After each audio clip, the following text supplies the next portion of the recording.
mystery of the serapium of Saqqara. The serapium of Saqqara is one of the most mysterious and perplexing sites in ancient Egypt. Discovered in 1850 by French archaeologist Auguste Mariette, this underground complex has defied clear explanation for over a century. Within its vast corridors lie 24 massive sarcophagi, each weighing between 70 and 100 tons, meticulously placed in individual chambers. While the mainstream theory suggests that the serapium served as a burial site for the sacred Apis bulls, several unresolved questions cast doubt on this interpretation. The construction, materials, and sheer size of the sarcophagi raise significant challenges to conventional explanations, leaving scholars and researchers puzzled about the true purpose of this ancient site. One of the most perplexing aspects of the serapium is the sheer scale of the sarcophagi. These enormous granite boxes far exceed the size required to house the remains of the Apis bulls. If these were indeed tombs, why were they built so much larger than necessary? This question becomes even more intriguing when considering the burial practices of Egyptian royalty. Pharaohs, who were regarded as divine rulers, were often buried in sarcophagi barely large enough to accommodate their bodies. The contrast between their burial arrangements and the vast boxes of the serapium suggests that these structures may have served a different function altogether. The choice of materials used in the construction of the sarcophagi also presents a significant mystery. The ancient Egyptians predominantly used limestone for their burial chambers, as it was readily available and easier to work with. However, the sarcophagi in the serapium were crafted from rose granite and even diorite, some of the hardest stones known to man. These materials were not only difficult to carve, but were also transported from quarries over 800 kilometers away.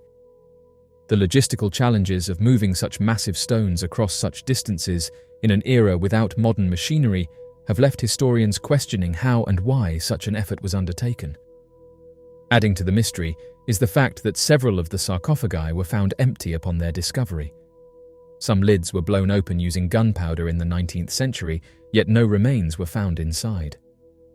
If the serapium was truly a burial site for the Apis bulls, why were there no mummified remains? Given that the Apis bulls were considered divine and highly revered, it is difficult to believe that their remains would have simply disappeared or been removed without leaving any trace. There is also the question of the precision with which these sarcophagi were crafted. Modern engineers and stonemasons have expressed astonishment at the level of accuracy in the stone-cutting techniques used to construct the boxes. The interiors of the sarcophagi are incredibly smooth, with angles that appear almost perfectly squared. Some researchers argue that such precision would be nearly impossible to achieve using the primitive tools that were available during ancient Egyptian times. This has led some to speculate that the serapium may have been built using advanced knowledge of mathematics and engineering that has since been lost to history. The tunnels of the serapium further complicate the mystery. These passageways, carved deep beneath the surface, were not mere tombs, but an extensive subterranean network. Their scale and complexity suggest they served a purpose beyond that of a simple burial site. Some alternative theories suggest that the serapium could have been a site of initiation for priests, a repository for sacred knowledge, or even a power storage facility based on unknown ancient technologies. While mainstream Egyptologists continue to support the Apis bull theory, skeptics argue that the lack of physical evidence and the anomalous nature of the site demand a more nuanced explanation. Some theorists have even ventured into the realm of alternative history, proposing that the serapium may be a remnant of a lost civilization with advanced technological capabilities. These theories remain speculative, but they highlight the deep fascination and mystery surrounding this ancient site. Despite extensive studies, the serapium of Saqqara remains one of the greatest archaeological mysteries of all time. The sheer magnitude of the sarcophagi, the mystery surrounding their function, and the advanced craftsmanship required for their construction all suggest that the site was of immense significance. Until new evidence emerges, the true purpose of the serapium will continue to elude historians, leaving it as one of the most intriguing and mysterious places in ancient Egypt. The mysterious geometric shapes surrounding the Richat structure.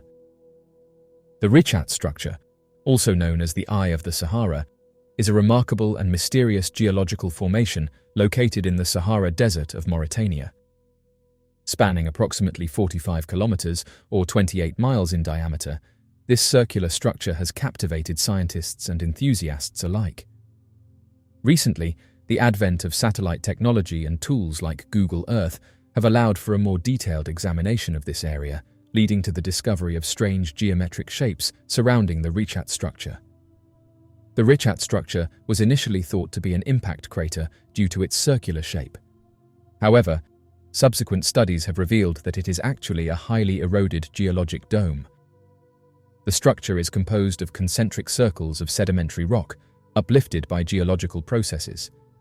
The Eye of the Sahara has also been associated with various historical narratives. Some have speculated that it could be the location of the lost city of Atlantis, as described by Plato. While this theory remains controversial and widely debated, it adds an intriguing layer to the mystery of the Richat structure. The advent of Google Earth has revolutionized the way we explore our planet. This tool allows anyone with an internet connection to view high-resolution satellite images of virtually any location on Earth. Researchers and amateurs alike have used Google Earth to uncover previously unnoticed details in remote regions, including the area around the Richat structure. Users of Google Earth have identified several geometric shapes in the vicinity of the Richat structure. These shapes include perfect circles, straight lines, and rectangular formations that appear to be unnatural. The precision and alignment of these shapes suggest that they could be the remnants of human-made structures or other purposeful arrangements, rather than random geological formations. One of the most compelling theories is that these geometric shapes are remnants of ancient human settlements or constructions. The Sahara Desert was not always as arid as it is today. Thousands of years ago, it was a lush and fertile region, capable of supporting large populations. The geometric shapes could be the foundations of ancient buildings, roads, or other infrastructure built by civilizations long lost to history. Another theory posits that the geometric shapes may have been used for astronomical purposes. Ancient civilizations often built structures aligned with celestial bodies for calendrical or ritualistic reasons. The precise alignment of some of these shapes with cardinal directions and celestial events supports this hypothesis. They could have served as observatories, calendars, or places of worship aligned with the stars and planets. If the geometric shapes are indeed remnants of ancient human activity, they could significantly alter our understanding of prehistoric civilizations in the Sahara region. This discovery would suggest that advanced societies existed in the area, capable of building complex structures and possibly engaging in sophisticated astronomical practices. It would prompt a re-evaluation of the timeline and extent of human development in Africa. The study of the Richat structure and its surrounding anomalies also offers opportunities for advances in geological research. Understanding the formation and erosion processes that created the Eye of the Sahara and the geometric shapes could provide insights into similar geological formations around the world. It would help scientists better understand the dynamic processes that shape our planet's surface. Soldiers' mysterious encounter. Michael's battalion, composed of 5 soldiers from the United States, found themselves stationed at a strategic high point during the Afghanistan War. This location provided an unparalleled view of the surrounding terrain, making it a valuable post.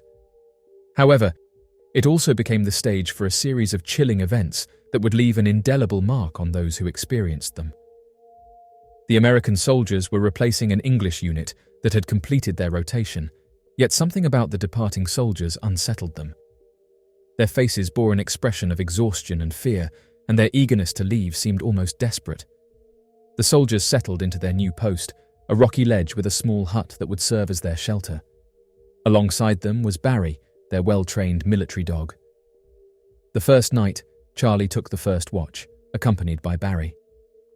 The silence of the night was almost oppressive, broken only by the occasional rustling of the wind against the trees. As Charlie scanned the area through his thermal goggles, he noticed a human-shaped heat signature near the tree line. The figure appeared to be staring directly at him. Switching to his rifle's scope, he saw nothing but darkness. Returning to the thermal view, the figure was suddenly closer. Panic gripped him as he fired his weapon, the sound of gunfire shattering the silence. The rest of the battalion awoke to find Charlie and Barry fixated on the same direction, but despite an extensive search, nothing was found. The following night, Michael took the watch. Equipped with his secure army radio, he suddenly began picking up an unusual frequency, an eerie transmission that sounded distinctly like Russian. He switched channels, yet the transmission persisted. As the clock neared 3 a.m, Michael felt an unshakable sensation of being watched. Turning in every direction, he saw nothing, yet the sound of footsteps seemed to follow him wherever he moved. By morning, his nerves were frayed, and he shared his unsettling experience with the others. In an attempt to distract themselves, the soldiers began digging around their post, only to make a disturbing discovery. Buried beneath the rocky soil were old bones and the remains of tattered Russian uniforms, likely from the Soviet-Afghan War decades earlier. The realization sent a shiver through the group. The British soldiers they had replaced had warned them about something unusual in the area, and now they began to understand why. That night, a new terror unfolded. The soldiers heard what they believed to be a helicopter approaching in the distance, though nothing appeared in the sky. Suddenly, a barrage of gunfire erupted, followed by explosions, the unmistakable sound of a battle raging around them. Convinced they were under attack, they leaped into the pit they had dug, bracing for the inevitable, but after several minutes, the chaos ceased as abruptly as it had begun. When they cautiously emerged, expecting to see destruction, the landscape was eerily undisturbed. No sign of gunfire, no fallen debris, only silence. Another soldier, visibly shaken, took watch the following night. At around 3 a.m, he spotted a man in traditional Afghan attire near their post. Alarmed, he used his thermal goggles and was horrified to see multiple figures standing behind the lone man. Terror-stricken, he fired his weapon, sending the entire camp into a frenzy. Yet again, when they searched for evidence of intruders, they found nothing. Their grip on reality was beginning to slip, their paranoia escalating with each passing night. On their final night at the post, a newly arrived French soldier took the watch. As expected, the eerie silence was broken around 3 a.m. when his thermal goggles revealed a bright heat signature approaching. This time, he saw it more clearly, shadowy figures surrounding the glowing mass, their forms shifting unnaturally. Panic overwhelmed him, and he fired his weapon wildly, awakening the entire squad. The soldiers scrambled in terror, firing into the darkness at an enemy they could not see. By dawn, they could take no more. The psychological toll had become unbearable. They requested immediate relocation, abandoning the post that had tormented them for days. Yet, leaving Afghanistan did not mean escaping the horror. One by one, the soldiers who had witnessed the strange events met mysterious and untimely deaths. Accidents, unexplained disappearances, and sudden illnesses claimed their lives, leaving Michael as the sole survivor. Even after returning home, Michael found no peace. He felt an unseen presence watching him, following him, waiting in the shadows. His nights were plagued with vivid nightmares, reliving the terror of those days. He could never shake the feeling that something had latched onto him, something beyond his understanding. The high point in Afghanistan remained a place of mystery and fear, a location where the past refused to be forgotten and the dead refused to remain silent. Soldier details chilling encounter. A soldier deployed as an infantry team leader with the US Army in Kandahar province, Afghanistan, from 2008 to 2009, experienced an encounter that would remain with him long after his service. One night, his unit set up an observation patrol to monitor a village suspected of being a source of improvised explosive devices. A few weeks prior, the unit had successfully recovered an IED in the area, making surveillance a high priority. His lieutenant issued him a new thermal imaging system called the Recon 3, a device unfamiliar to the team, and tasked him with learning its functionalities and passing that knowledge to the other team leaders. As he experimented with the Recon 3, he was impressed by the clarity of its zoom function. He spent most of his time adjusting its features and observing the village below. Eventually, his curiosity led him to scan the surrounding valley and the ridgeline on which his unit was positioned. It was then that he noticed a massive heat signature at the top of a false peak. Initially, he assumed it was a group of fighters gathered around a fire, a common sight in the mountains. However, As he attempted to refine the image, the heat signature stood up, revealing itself as a singular, towering figure. The trees in that area of the valley typically reached heights of 10 to 12 feet, yet this being matched or exceeded them. As he continued to watch, the creature began moving parallel to his position, traversing the rugged terrain with remarkable ease. Its stride was slow and deliberate, yet its movements covered vast distances at an astonishing speed. The sheer size and agility of the being defied anything he had ever encountered, leaving him in disbelief. The soldier tracked the figure for as long as he could, but it quickly disappeared along a neighboring spur. Initially, he dismissed the sighting, convincing himself that his mind must have played tricks on him. The experience was so surreal that he chose to keep it to himself, hesitant to share an account that seemed implausible even to him. For years, he refrained from discussing it, believing there was no logical explanation for what he had witnessed. In 2010, however, everything changed. While listening to the radio show Coast to Coast AM, he heard a story about the so-called Giant of Kandahar, a massive humanoid allegedly encountered and engaged by US soldiers in Afghanistan. The description of that creature brought back memories of his own experience in Kunar, forcing him to reconsider the strange sighting he had tried so hard to forget. One detail in particular stood out to him. The Giant of Kandahar was described as having fire-orange hair, a characteristic that reminded him of a peculiar tradition among the local villagers. He recalled how the locals would periodically dye their hair bright orange, along with the fur of their goats. No explanation was ever given for this custom, and it was never a permanent change. Over time, the orange-dyed goats would vanish, and the villagers' hair would return to its natural color. At the time, he had dismissed it as an unfamiliar cultural practice, something he simply did not understand. However, in light of what he had seen, he began to wonder if there was a deeper meaning behind the ritual. The questions haunted him, but without further evidence, they remained unanswered.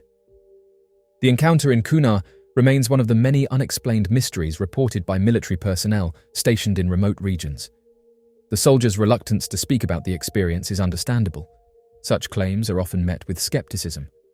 However, when considered alongside similar stories, his account adds to a growing body of anecdotal evidence suggesting that something extraordinary may exist in the rugged, isolated mountains of Afghanistan. Whether these beings are remnants of an ancient species, as some have speculated, or something even more mysterious, the truth remains elusive. However, for those who have encountered them, the experience is impossible to forget. The soldiers' sighting of the Giant of Kunar remains an unsolved mystery, one that raises more questions than answers about what truly inhabits the remote corners of the world. The Giant of Kandahar. The mysterious encounter with the Giant of Kandahar remains one of the most chilling and controversial accounts ever reported from a military operation. According to reports, this alleged incident took place in 2002 in the rugged mountainous regions of Afghanistan, where American soldiers came face to face with an enormous, red-haired humanoid. Though no official record of the event exists, the testimony of a soldier who was supposedly part of the operation has kept the story alive, sparking intense debate among researchers and military enthusiasts. The story first surfaced through radio host and researcher Steve Quayle, who claimed to have received information from an unnamed military source. According to this account, a US Army squad had gone missing during a routine patrol in the remote desert regions of Kandahar. When communication with the unit was lost, a special operations task force was deployed to investigate their disappearance.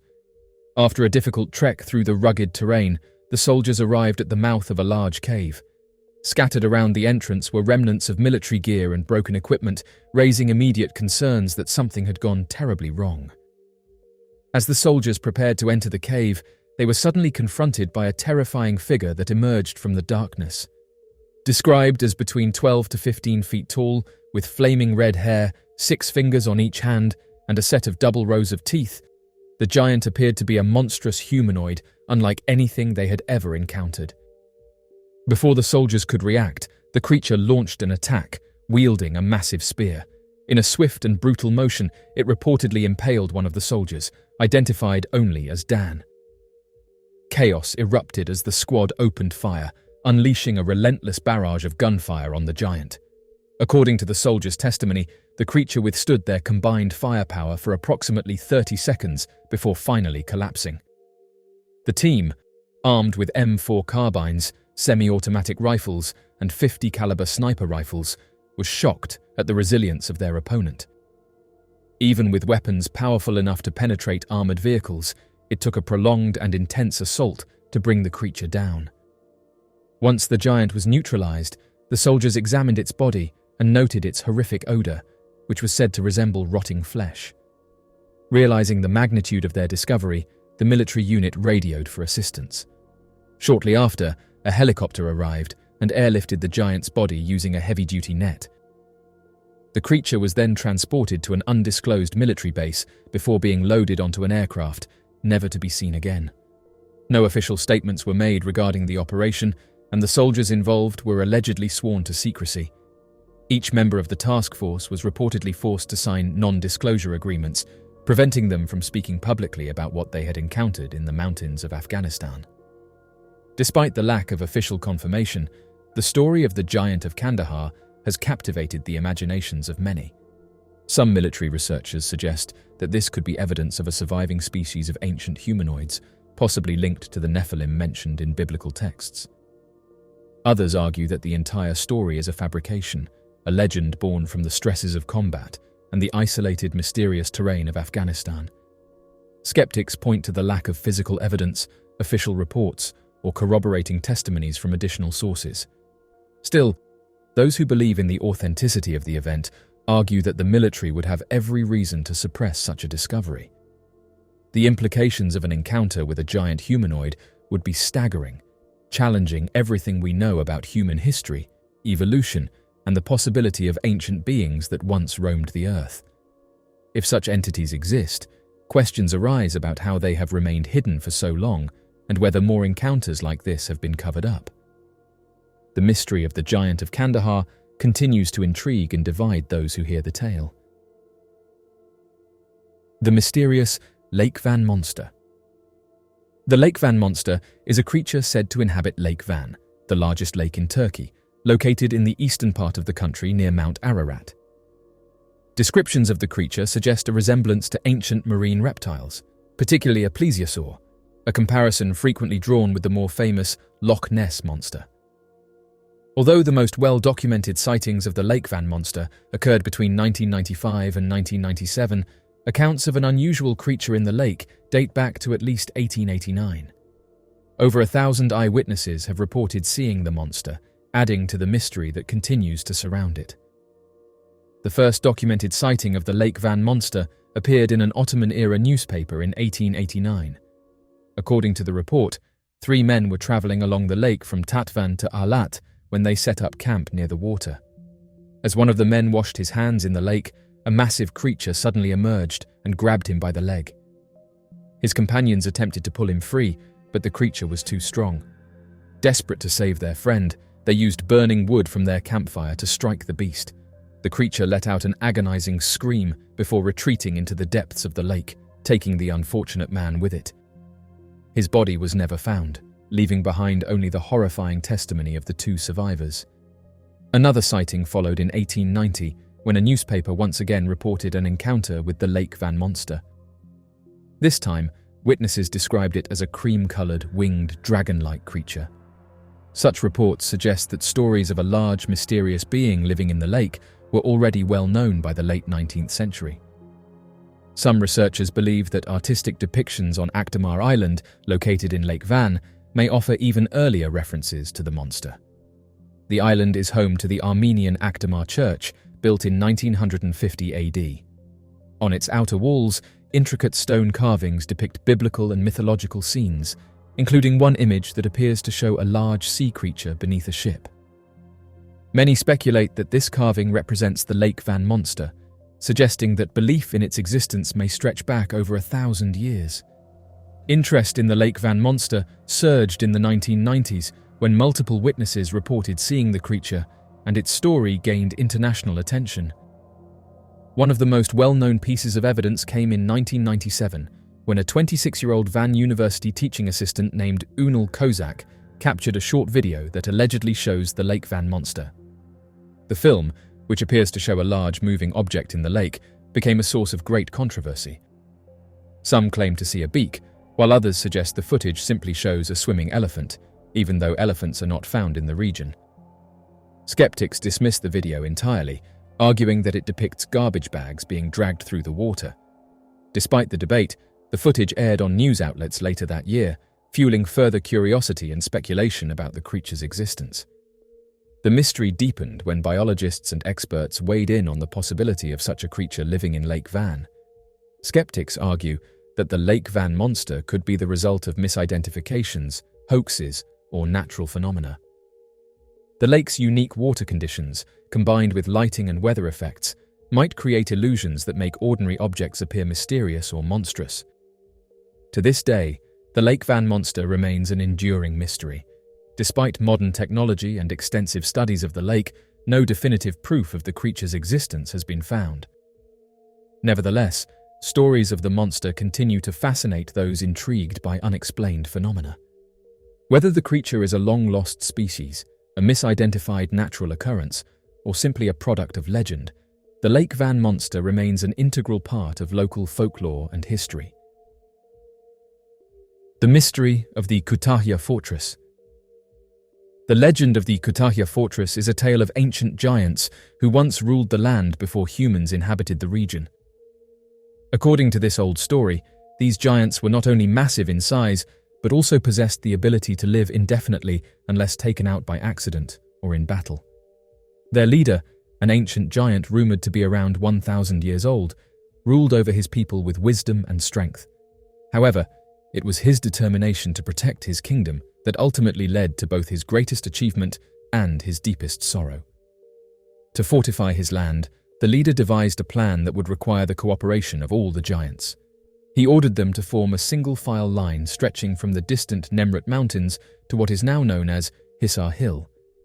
The plan was simple, yet ingenious. Each giant would pass enormous boulders from the mountains down the line, transporting them great distances until they reached the designated site. Without the use of mortar, these massive stones were stacked together to construct the formidable walls of what would become the Kutahya Fortress. The effort proceeded as planned until tragedy struck. The leader's 300-year-old son, still considered young by the standards of the giants, was taken out by a falling boulder.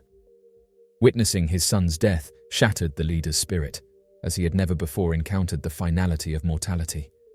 Overcome with grief and rage, he cursed the fortress, declaring it a place forever stained by death.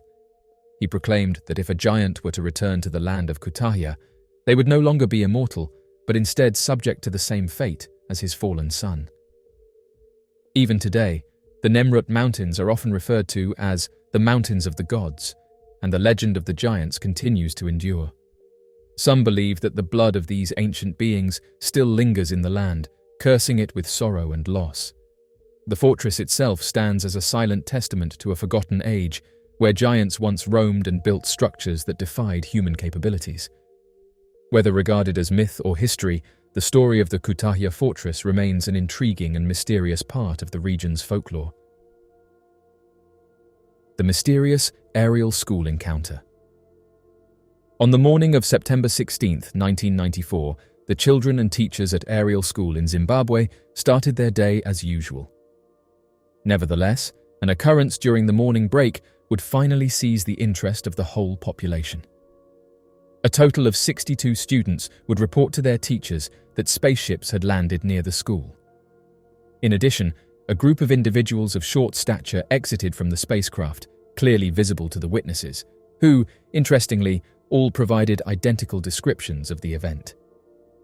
On the 16th of September, the instructors at Aerial School in Rua, Zimbabwe, had a planned meeting while the students were having their morning playtime. Despite the presence of a single adult overseeing the children at the tuck shop, they were essentially left unsupervised. While they were enthusiastically shouting to one another in the schoolyard, a number of them observed a massive silver disc in the sky above. In addition, there were numerous smaller aircrafts maneuvering around the main object. Instantly, a momentary silence enveloped the schoolyard as every child directed their focus towards the shining objects in the sky. As the mysterious object flew directly above, It appeared to be preparing to touch down in close proximity to a tiny hill located on the other side of the fence surrounding the schoolyard. The children sprinted towards the barrier in order to obtain a more advantageous view. Despite being part of the school, the site was inaccessible to the children due to ongoing clearing operations. While observing, a diminutive being, approximately 3 feet in height, abruptly emerged from the spherical entity. The children later characterized the creature as being abnormally thin and with exceedingly huge eyes. He descended from the aircraft and proceeded to stroll towards the fence where they were observing. It's been suggested that they emitted a synchronized exhalation of surprise, as upon taking just a few steps, he became aware of the presence of the youngsters and halted his movement. Meanwhile, a different individual observed from atop the vehicle. After a brief period of intense eye contact, the first being turned around and returned to the spacecraft. Shortly thereafter, the spacecraft disappeared, along with the smaller crafts in the sky. Several children would enter the school premises in a state of distress, shedding tears and saying that something terrifying was happening outside. The region was filled with tales of demons and malevolent beings, and a few of the smaller children firmly believed that this was indeed what they had witnessed. The older children, despite their continued unease, were undergoing a phenomenon that was subsequently characterized as telepathic communication with the being that stood in the field before them. A significant number of individuals already possessed prior knowledge of what they had witnessed. Amidst the chaos, the school's teachers were hauled out of their meeting. One of them would later express that they simply heard them emitting loud and continuous screams. Another individual expressed initial skepticism and acknowledged that although they believed the youngsters had seen something, they were inclined to seek a more logical and sensible explanation. The school's headmaster acknowledged the children's encounter, but originally deemed it prudent to leave the problem unresolved. Subsequent to the weekend, the school started receiving a series of phone calls from anxious parents. Each individual would pose the identical inquiry, asking what had occurred to cause such intense fear in their children. Cynthia Hind, in conjunction with Dr. John Mack, would engage in individual conversations with the youngsters. Each would possess identical information, and Mack firmly believed in the children's genuineness and the legitimacy of the situation. He would assert that the witnesses recounted these events with the authenticity and vividness of personal experience. Several children who reported receiving telepathic connection from the ominous figure before them would have intriguing revelations. One witness would explain the event as suddenly feeling as if a vivid mental image was rapidly passing through their mind. A psychic message, a form of communication transmitted through the mind. Another individual informed Hind and Mack that the mysterious beings had come to inform them that they are not adequately caring for the planet. Another witness had a perspective that was even more ominous. They asserted that they had vivid mental images depicting the apocalypse, characterized by the complete destruction of all trees and the inability of individuals to breathe.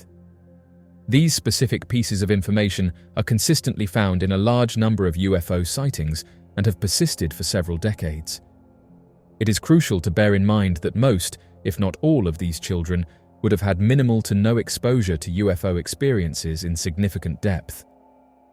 It's important to note that television was still a limited platform, far from the extensive reach it has achieved today. Essentially, it is improbable that every single one of the 62 children, ranging in age from 6 to 12 years old, would have collaborated and sustained such a deceit. Others expressed similar empathy towards the circumstances recounted by the children. Undoubtedly, other individuals who have scrutinized the case subsequently arrived at the same conclusions, that the youngsters, regardless of what they witnessed, were unequivocally speaking the truth. Tim Leach, the BBC bureau chief for Zimbabwe, would personally meet and interview the majority of the children who had observed the peculiar incidents that occurred that morning, and he would do so immediately following the sighting. He would assert that the occurrence and the testimonies of the youngsters who observed it provided him with a fresh outlook on life, the cosmos, and everything. It appeared that there were explanations provided for why the pyrotechnic performance was actually a meteor shower. Nevertheless, numerous witnesses reported sightings of these fireball-like vehicles around the region on that particular day. Additionally intriguing is an occurrence that transpired a mere 2 days prior, a mere 25 miles in proximity, at the Pier House School. That morning, approximately 100 schoolchildren observed an unusual flying vehicle descending at an unusually low altitude, seeming as if it were preparing to touch down. In addition, the radio system utilized by the school bus service experienced a complete outage during the sighting. Furthermore, at least one of the youngsters who observed the incident at Aerial School had previously spotted an unusual phenomenon in the sky and playfully referred to it as a UFO before concluding that it was likely an aeroplane.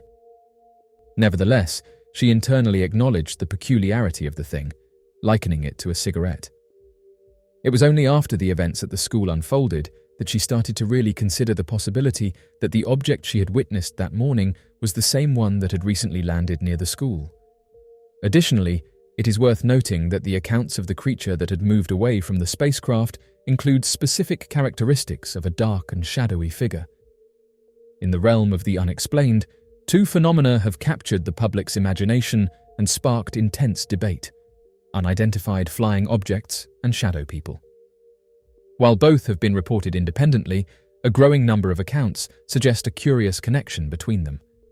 Witnesses who encounter UFOs often report seeing shadowy humanoid figures, commonly referred to as shadow people, during or immediately following these sightings. Witnesses of shadow people during UFO encounters consistently describe the figures as dark, human-like silhouettes without any distinguishing features. These shadow beings are typically seen in peripheral vision and often vanish when directly observed. They are reported to move quickly and silently, sometimes appearing to glide rather than walk. Encounters with shadow people are often accompanied by intense emotional and physical reactions.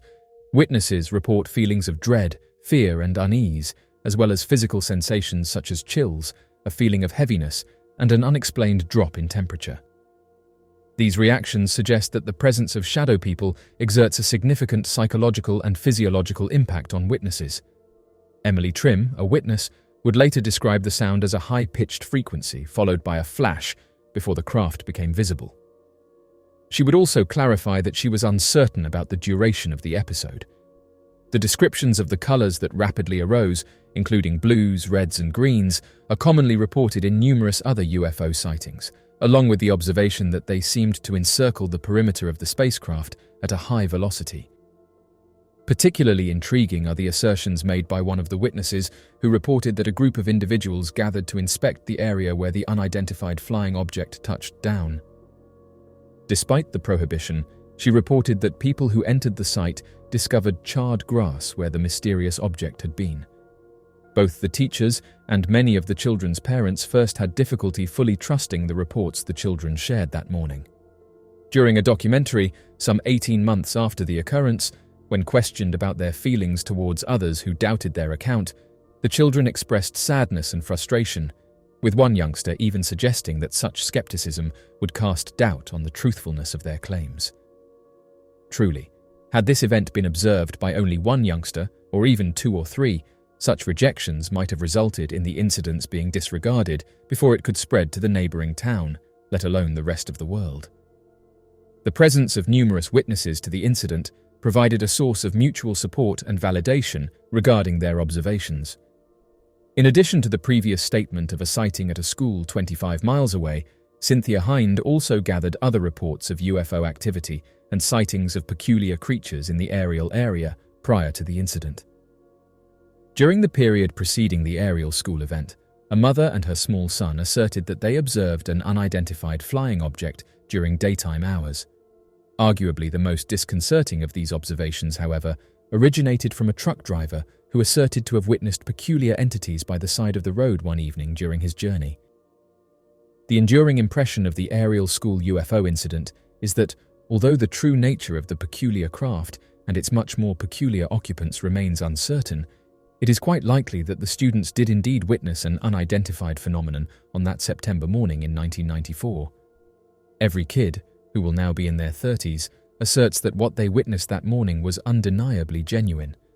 Several individuals who observed the peculiar, darkly dressed individuals from a close distance assert that they will never forget the intense gaze directed towards them. Undoubtedly, one can only speculate on the frequency with which these witnesses have been roused from their slumber by recollections of the peculiar creature they encountered, not only during their formative years, but also in their adult lives. In addition, not only individuals involved in UFO research, but also experts in child behavior argue that it would be highly implausible for numerous youngsters of such a tender age to unanimously agree on and consistently maintain the same narrative, especially for an extended period of time. There is little question that the children were totally honest in recounting the events of that morning, and they continue to be that way even now as adults. Regardless of whether the meeting was intentional or not, it is important to reiterate that the witnesses received identical telepathic signals that morning, which have also been reported in several incidents of close contact. Themes that center on the improper utilization of technology and the harm being inflicted onto the world, and ones that require attention. The most compelling explanation for the aerial school encounter is the extraterrestrial hypothesis. The detailed descriptions of the craft and beings, along with the telepathic communication reported by the children, align with other accounts of UFO encounters. The messages about environmentalism and the dangers of technology also mirror themes reported in other close encounter cases. The involvement of credible researchers like Cynthia Hind and Dr. John Mack further supports the possibility that the aerial school encounter was a genuine mysterious event. The aerial school encounter underscores the importance of open-minded inquiry in the study of UFO phenomena. The willingness of researchers like Cynthia Hind and Dr. John Mack to listen to and validate the children's experiences helped bring the incident to light and ensured that it was taken seriously. This open-minded approach is crucial for advancing our understanding of unexplained phenomena and encouraging a rigorous investigation of such events. The messages reportedly conveyed to the children during the encounter are profoundly relevant to contemporary challenges. Whether or not the encounter was of advanced origin, these messages resonate with humanity's ongoing efforts to address environmental degradation and the ethical implications of technological advancement. As of right now, the aerial school UFO encounter remains one of the most compelling and mysterious incidents in the history of UFO sightings. The consistency and sincerity of the children's accounts, coupled with the involvement of credible researchers, suggest that this was a genuine encounter with an unexplained phenomenon. The incident challenges our understanding of reality and underscores the importance of keeping an open mind in the face of the unknown. The mystery of the Shams al-Marif, the most feared book in the Middle East. The Shams al-Marif, or the Son of Knowledge, is one of the most mysterious and feared books in the Middle East. Written in the 13th century by Ahmad al-Buni, a respected Sufi scholar from Algeria, the book is both revered and condemned, with opinions about its nature varying widely. To some, it is a guide to divine wisdom, a text that unlocks the secrets of the universe and provides a deeper understanding of spirituality. To others, it is a book of forbidden knowledge, one that ventures into the realm of the occult, summoning jinn, invoking curses, and delving into sorcery. The book's reputation has made it a source of fascination and fear for centuries. It is said to contain secret codes, incantations, and mystical diagrams that provide insight into hidden spiritual forces. Many believe it holds the key to harnessing supernatural power, communicating with spiritual entities, and even altering reality itself. The text is filled with references to numerology, astrology, and talismans, which some argue are meant for divine contemplation, while others claim they serve as tools for dark magic. This duality makes Shams al-Marif a unique and controversial work, straddling the line between esoteric wisdom and forbidden knowledge. The book's influence is closely tied to the mystical traditions of Sufism. Sufis believe that Islamic texts, including the Quran, contain both explicit meanings and hidden, deeper layers of significance. This belief in multiple interpretations aligns with the nature of Shams al-Marif, which is said to reveal hidden truths beneath the surface of religious texts. Ahmad al-Buni himself was a practitioner of Sufi mysticism, and his work emphasized spiritual enlightenment through divine names and sacred geometry. Yet, despite its spiritual foundations, the book has been widely condemned by Islamic scholars who view its contents as a gateway to the occult.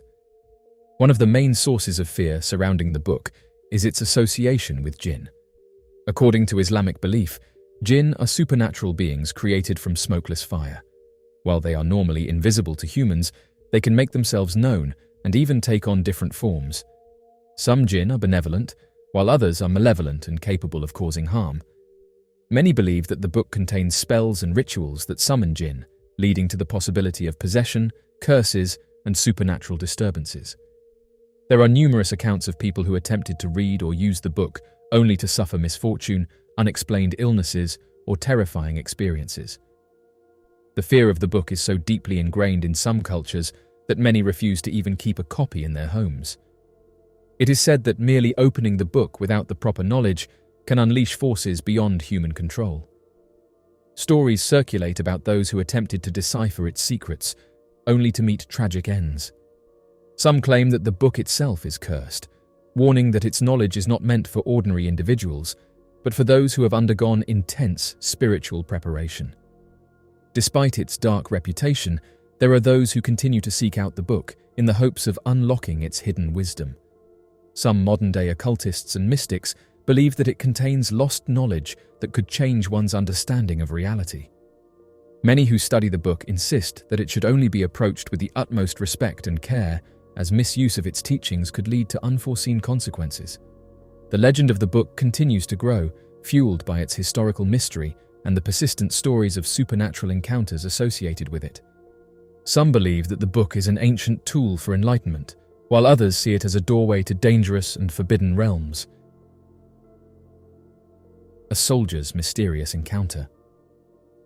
Private Daniel Carter had been stationed in the Middle East for almost a year, but nothing had prepared him for the suffocating silence that settled over his unit's temporary outpost.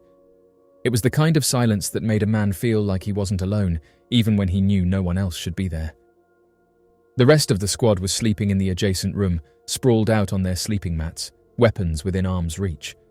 The building had once been a civilian structure, but war had hollowed it out.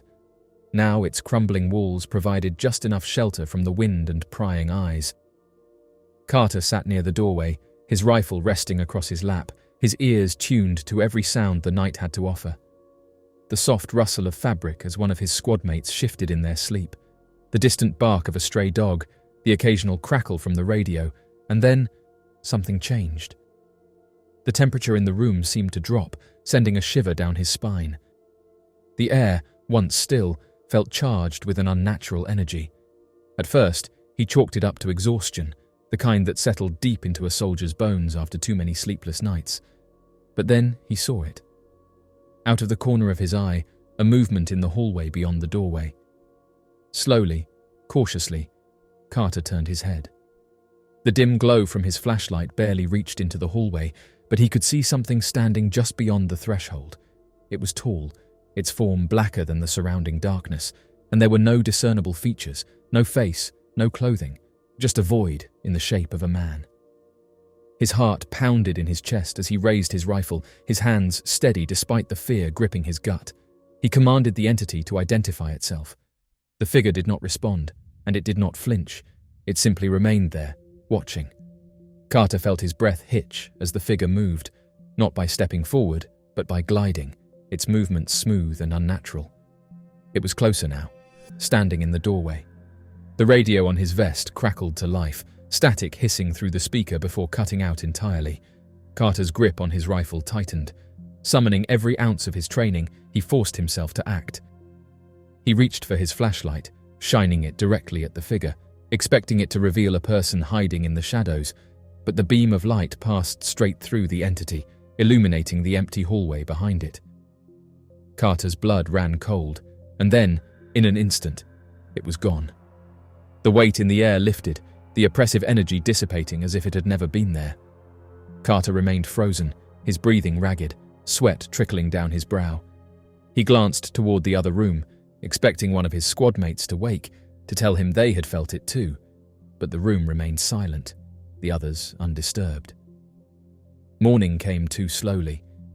When his shift ended, Carter barely spoke a word about what had happened.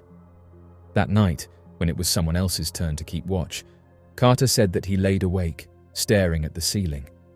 He knew what he had seen, and in the depths of his gut, he felt an undeniable truth. Whatever it was, it had been watching.